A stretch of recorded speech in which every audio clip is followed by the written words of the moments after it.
All right, real estate tips of the week. So 3 mistakes that first time buyers, but also buyers in general make is not getting that pre-approval first. You do not want to fall in love with $1 million home and find out you can only afford $800. That would be a nightmare. So what you want to do is call me, I'll get you connected. But you're gonna want to talk to a mortgage broker or a lender and find out what you can actually afford. That doesn't mean you need to spend $1 million if you can afford $1 million, but that does mean you know you can buy that $1 million home if you wanted to. That is super important. So you need to get a pre-approval.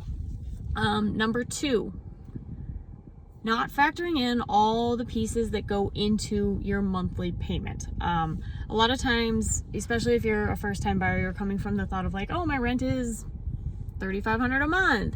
Cool, the mortgage is $3,500 a month. It's all the same. Easy, no problem. Well, there's other pieces to a mortgage. So I want to make sure that you're keeping that in mind. The mortgage is going to cover your principal and your interest. I'm not going there. Principal and interest, but there's also going to be property taxes you need to account for, and there's also going to be homeowners insurance. And both of those fluctuate every year. So that's something that's super important to keep in mind.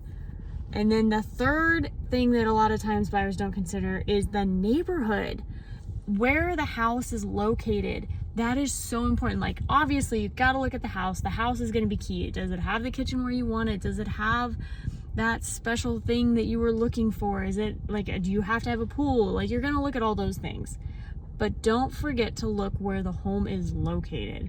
If the community isn't what you're looking for, you're going to be disappointed. There's communities around here that do Christmas like all out. And if you're not a fan of Christmas, you don't want to accidentally move into one of those neighborhoods and be the Grinch.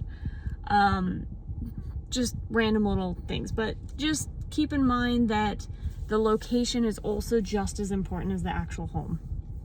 Actually more important, because you can't change the location. The home itself, a lot of those pieces you can change. Like if you need a pool and it doesn't have a pool, you can add a pool. But you can't change where the property is sitting. That's the key.